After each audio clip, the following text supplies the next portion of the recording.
जी तहरीक इंसाफ के intra party इंतखाबात को चैलेंज किया गया था। अकबर एस बाबर और दीगर 11 दरखास्तें आई थी इंट्रा पार्टी इंतखाबात के खिलाफ, और आज इलेक्शन कमीशन ने उन तमाम दरखास्तों को सुनने का फैसला किया है और तमाम दरखास्त गुजार इस वक्त इलेक्शन कमीशन में मौजूद हैं। तहरीक इंसाफ के जो वकला हैं और तहरीक इंसाफ के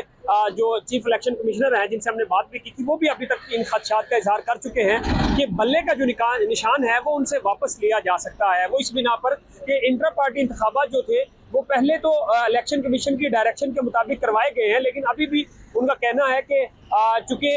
इस वक्त तमाम जो लोग हैं या उनके खिलाफ जो क्रैकडाउन हो रहा है, कार्रवाइयाँ हो रही हैं, इस सूरत हाल में मैं आपको साथ साथ ये मनाजर भी दिखाता चलूँ। इस सूरत हाल में जो तहरीक इंसाफ है वो समझती है कि किसी न किसी बिना पर अभी भी इन दरखास्त गुजारों को जवाब बनाकर उनको बल्ले का निशान जो है वो शायद ना दिया जा सके, लेकिन तहरीक इंसाफ ये समझती है और उनका कहना है कि इंट्रा पार्टी इंतखाबात इलेक्शन कमीशन की डायरेक्शन और उन्होंने अपने आइन के मुताबिक करवाए हैं। जो दरखास्त गुजार हैं उन्होंने कुछ सीधा नुकात की निशानदेही की है कि जिस तरह उनका जी बेल्ट पेपर नहीं थे और बिला मुकाबला जो उम्मीदवार थे वो मुंतखब हो गए, वोटर्स को नहीं पता था और ये बड़ा जल्दबाजी में काम किया गया, आइन के मुताबिक नहीं था और ये बादशाहत है जो अकबर एस बाबर है वो ये इल्जाम लगा चुके हैं। अब देखना ये होगा कि इलेक्शन कमीशन आज इब्तदाई इस पे जो कार्रवाई कर रहा है उसमें क्या वो तहरीक इंसाफ को नोटिस जारी करेगा या फिर इन दरखास्त गुजारों को ही कोई डायरेक्शन देगा, या ये दरखास्तें एक्सेप्ट भी हो जाएंगी या नहीं होगी, ये अभी कुछ देर में मालूम हो जाएगा। क्योंकि इस वक्त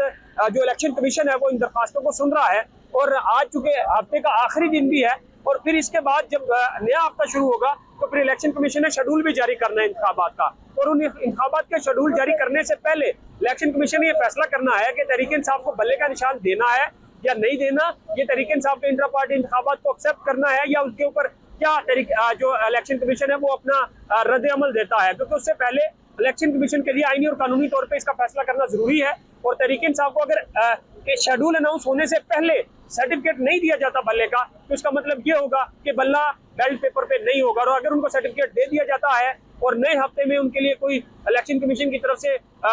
हुक्मनामा आ जाता है, उनके इंट्रा पार्टी इंतखाबात को एक्सेप्ट कर लिया जाता है, तो ये यकीनन तहरीक इंसाफ के लिए खुशखबरी होगी।